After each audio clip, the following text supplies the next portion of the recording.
Olá, vamos falar sobre alterações da NR7 que afetam o S2220.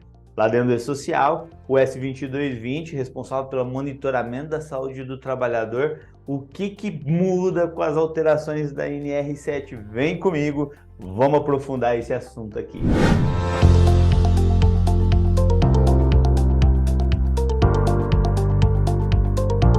Seja bem-vindo, eu sou Roberto Medeiros e hoje nós vamos falar um pouquinho sobre o evento S2220.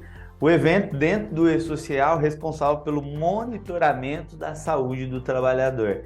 E esse monitoramento da saúde do trabalhador, né, a gente já falou isso em outros vídeos, né? Inclusive eu falo isso muito lá no meu curso também, que o E-Social, ele não muda a legislação. Na verdade, o E-Social, ele é uma cópia do que está dentro da legislação. Então, o que está lá na legislação, a gente precisa trazer e importar isso para dentro do E-Social. Quando eu entendo a legislação, eu vou entender de E-Social. E aí, o que nós vamos analisar aqui de alterações que tiveram na NR7? Nós vamos focar aqui em três itens aqui que teve mudança lá na NR7, que afetam aqui o S2220, que você precisa estar conectado, que você precisa estar antenado. Teve mais mudanças? Teve várias mudanças, inclusive esse novo texto da NR7, ele é muito mais detalhado, muito mais técnico também, sabe? Traz um nível de proteção muito maior para a saúde do trabalhador, traz requisitos mínimos aí que tem que ser observado pelas empresas. Mas vamos lá então, quais são os três itens que eu quero abordar aqui nesse momento? Primeiro item. O primeiro item diz respeito a um exame ocupacional que existia na antiga NR7, chamado mudança de função, que agora mudou para mudança de risco, tá? Então, antigamente a gente tinha esse exame ocupacional, que era a mudança de função, e aí, né, a pessoa mudava de função, né? Isso era o que ficava subentendido para todo mundo, mudou a função, precisava fazer o exame, tá? E agora a norma ela é mais clara, ela é mais objetiva, falando sobre o quê? Falando sobre mudança de risco. Então mudou esse nome, né? E ele ficou muito mais claro também, muito mais objetivo para as pessoas. Por quê? Porque às vezes as funções são muito semelhantes, né?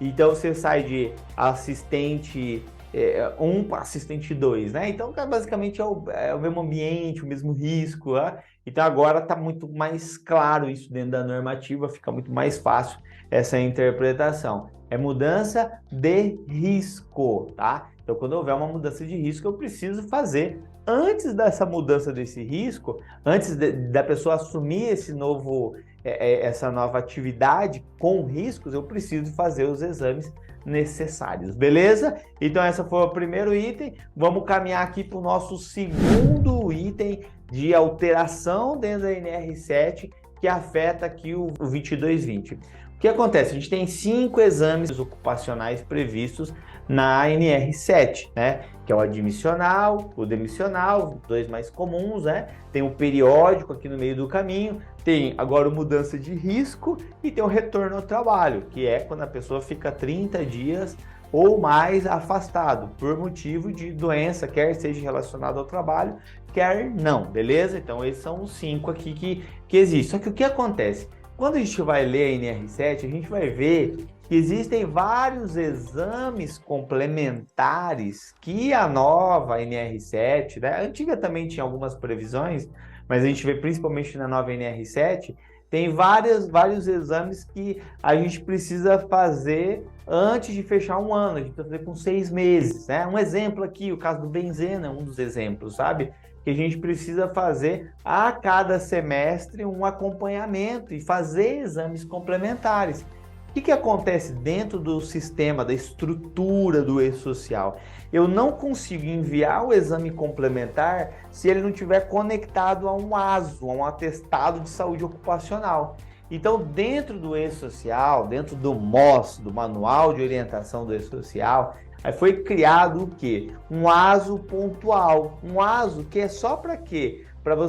Para esse exame complementar, abraçar esse ASO, não é nenhum dos ASOs aqui dos 5 que a gente listou, né? Não é admissional, não é periódico, não é nenhum desses 5 que a gente listou. Ele é um ASO pontual que a gente chama, que esse exame complementar abraça esse ASO para subir essa informação, tá?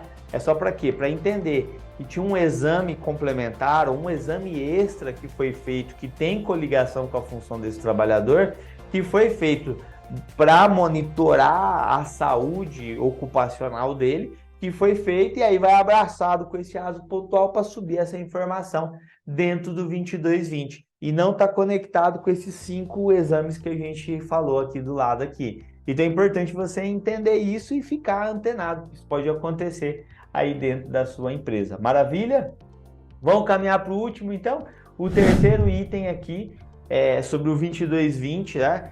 Que ele, na verdade, não é nenhuma novidade, não é nem necessariamente uma alteração da NR7, mas eu quis trazer aqui para vocês, porque eu acho que isso é importante. Eu recebo algumas caixinhas de pergunta, o pessoal me manda áudio, sabe? Até lá no meu curso SST no E-Social, fala, o pessoal manda nas perguntas, né? E fica essa dúvida ali. E aí a gente tem uma aula bem explicativa, bem detalhada sobre o envio do 2220. Porque o que acontece, tá? O 2220 a gente tem até o 15º dia do mês seguinte para enviar. Então vamos lá, ó. Eu fechei um mês aqui, beleza?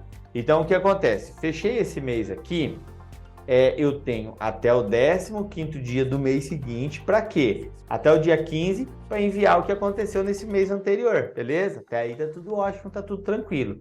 Só que o que acontece? Às vezes as empresas mandam fazer dia 29, 28, dia 30 o exame admissional. E aí a admissão desse trabalhador só vai ocorrer efetivamente no mês seguinte. Então, neste caso específico, o que acontece? Nesse caso específico, eu só vou enviar o 2220 no próximo mês, sabe por quê? Porque se eu tentar enviar nesse mês, não vai reconhecer. Por quê? Porque a contabilidade não registrou esse trabalhador ainda. Então, e tá tudo certo, a contabilidade não está fazendo nada de errado, porque o ASO admissional tem que ser feito antes da admissão do trabalhador.